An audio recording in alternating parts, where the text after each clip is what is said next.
Hello, everyone. If you've ever struggled with the crotch shape, fabric marking, or stitching while making a box trouser, or if your finished trousers feel tight or pull when you wear them, then this tutorial is for you.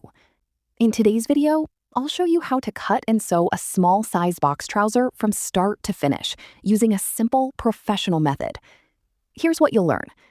How to mark the fabric accurately using just 3 simple formulas. How to draw the correct crotch curve for a comfortable fit. The difference between the front and back pattern pieces. And finally, how to sew the trouser with a clean, professional finish and insert the elastic waistband the easy way. Be sure to watch until the end because every step is important. Missing even one detail can affect the final fit. Now, let's get started. First, I'll use a simple draft to explain all the basic markings you'll need before cutting the fabric. At the top is the waistband line. Next comes the hip width marking, followed by the crotch depth line. After that, we'll draw the crotch curve, and finally, we'll mark the hem width. To cut a box trouser accurately, we only need 3 basic formulas: trouser width, crotch depth, and elastic length. Let's go through them one by one. Formula 1, trouser width. The formula is hip measurement divided by 4 plus 2 inches. Our hip measurement is 34 inches. 34 divided by 4 equals 8.5 inches. Now add 2 inches of wearing ease, giving us a total of 10.5 inches. So we'll mark 10.5 inches here. Next, let's calculate the crotch depth. The formula is hip measurement divided by 4 plus 4 inches. 34 divided by 4 equals 8.5 inches. Add 4 inches and the result is 12.5 inches. So we'll mark the crotch depth at 12.5 inches. Now let's calculate the elastic length. For this, we'll use the body waist measurement. The formula is waist measurement minus 3 inches plus 1 inch. Our waist measurement is 28 inches. Subtract 3 inches, which gives us 25 inches. Then add 1 inch for the joining allowance, making the total 26 inches. So we'll cut 26 inches of elastic for this trouser. These are the 3 essential formulas you'll use to achieve accurate marking and cutting for a box trouser. Now let's apply these formulas directly to the fabric and cut a small size box trouser step by step. Now, let's start marking the fabric. The fabric I'm using measures 45 inches in length when folded in half, which is approximately 2.5 yards in total. Since the top edge isn't perfectly even, I'll first square it off with a ruler and trim away the excess fabric so the edge is nice and straight.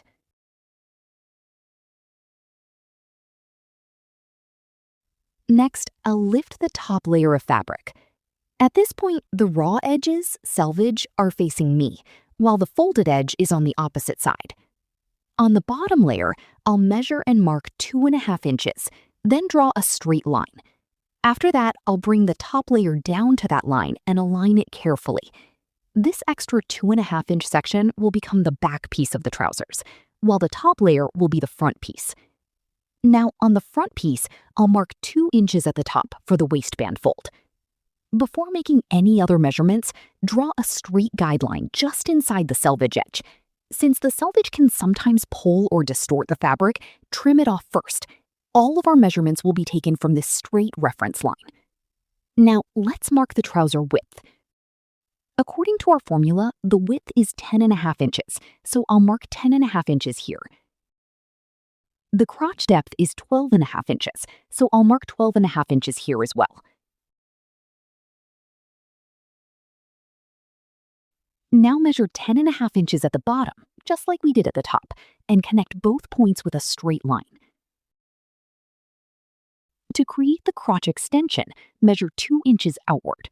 For larger sizes, such as large or extra large, you can increase this extension to 2.5 or even 3 inches. Here's an important tip. Many people complain that their trousers feel tight or pull while wearing them. One of the most common reasons is that the crotch curve has been drawn too deep. To avoid that, use a French curve ruler to draw a gentle curve. If you don't have one, you can draw it freehand, but make sure the curve stays shallow and smooth. If you're unsure, simply mark about 1¼ to 1½ inches here and use that point as a guide for drawing the curve. Now let's mark the trouser length. My finished trouser length is 38 inches, so starting from the 2-inch waistband fold line, I'll measure down 38 inches and draw a straight line. Next, I'm leaving a 2½ inch hem allowance. You can increase it to 3 or 4 inches if you prefer a deeper hem. Since we're making a box trouser, mark 1½ inches at the hem. Then, from the crotch line, mark 1 inch downward and use the French curve to connect the lines smoothly.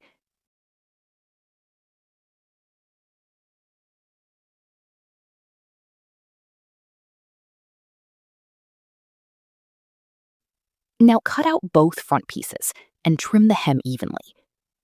There's one small cut on the front that we'll leave for later.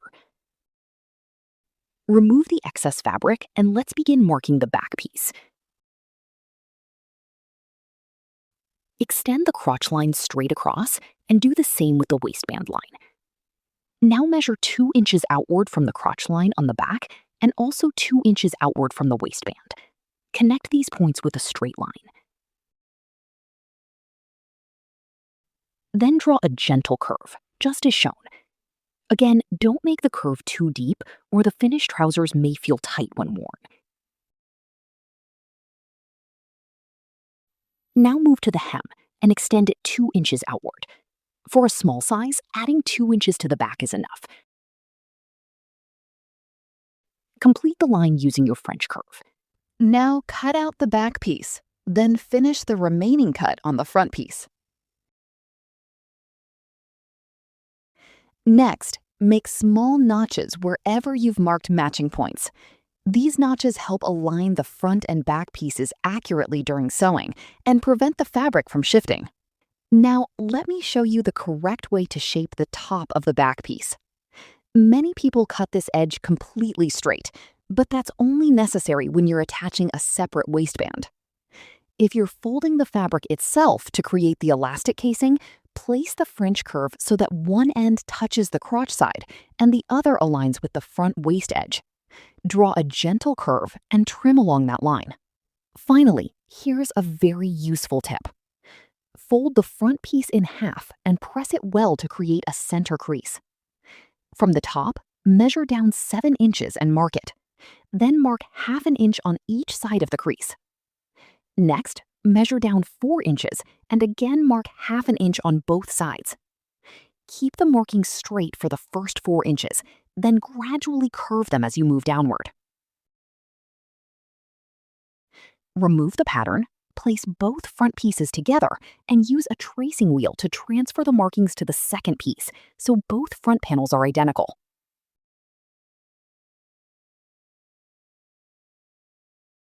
There's just one final step. Just as we extended the back piece by 2½ inches, we'll also shape the front by marking 1 inch on the crotch side, drawing it downward and trimming along that line. And that's it. The small size box trouser is now completely cut and ready. Now Here are the 2 front pieces of the trousers, and these are the 2 back pieces. Now let's begin the step-by-step sewing process. First, sew the front crotch seam. Start stitching here, leaving a 1 inch allowance at the top. Do the same for the back crotch seam, again leaving 1 inch unstitched at the waistband.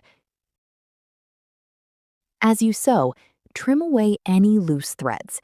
This simple habit keeps your work neat and gives your project a much more professional finish. Now, open the back piece and lay it flat with the hem facing toward the front. Next, open the front piece and match the raw edges together, starting from the waistband. This is the front crotch seam, and this is the back crotch seam. Carefully align both pieces. Pay close attention to the notches we made earlier. Make sure each notch lines up perfectly with its matching notch. Once everything is aligned, sew from the hem all the way up to the crotch. keeping the edges even as you stitch. Use approximately a ½ inch seam allowance.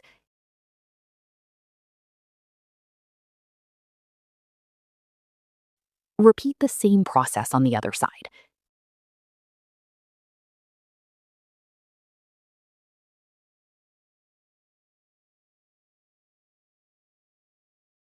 Now, let's sew the decorative front pleats.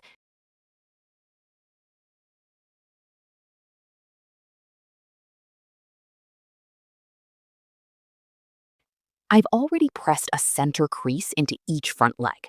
Fold the fabric along that crease, match the markings, then fold one side over the other and stitch along the marked line. This creates a clean, elegant hidden pleat that gives the trousers a polished look.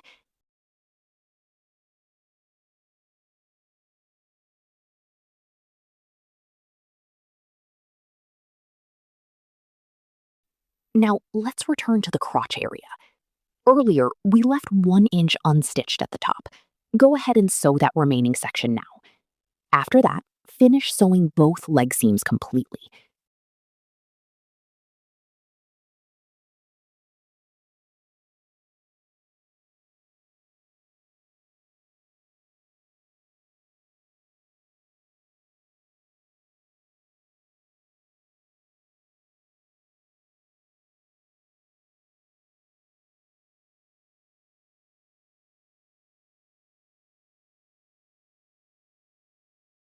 Once both legs are finished, it's time to prepare the waistband. First, fold the top edge inward by about the width of your presser foot, then stitch across the top. Here's an important tip. The seam allowances that join the front and back pieces should be pressed toward the front of the trousers. Many beginners are unsure about which direction the seam allowances should face, so be sure to remember this detail. Now, let's insert the elastic. I've already cut my elastic to 26 inches and overlapped the ends by ½ inch before stitching them together to create a continuous loop. Fold the elastic in half and mark the center. Then fold it again and mark the opposite center point.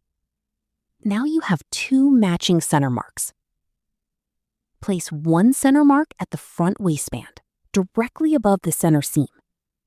Fold the fabric over the elastic, making sure there's enough room for the elastic to move freely inside the waistband. Be careful not to stitch directly onto the elastic. Next, place the second center mark at the back waistband, directly above the center back seam, and stitch it the same way. Continue sewing all the way around the waistband, keeping the elastic enclosed inside the fabric casing. Once the waistband is complete, gently stretch the front and back sections to distribute the gathers evenly around the entire waistband. Finally, sew one more line of stitching through the center of the waistband to secure the elastic firmly in place and keep it from twisting. And that's it. Our small size box trouser is now completely sewn. The final step is pressing. Watch this part carefully because proper pressing makes a huge difference. It gives your trousers a clean, crisp, and professional finish. With that, our complete small size box trouser cutting and sewing tutorial comes to an end. Your box trouser is now finished and ready to wear. If you followed the entire tutorial, you should now be able to make the same trousers for yourself or for your customers with confidence. If you found this video helpful, please give it a thumbs up, share it with your friends, and subscribe to Sew with Fakhra for more sewing and tailoring tutorials. Don't forget to turn on the notification bell so you never miss a new video.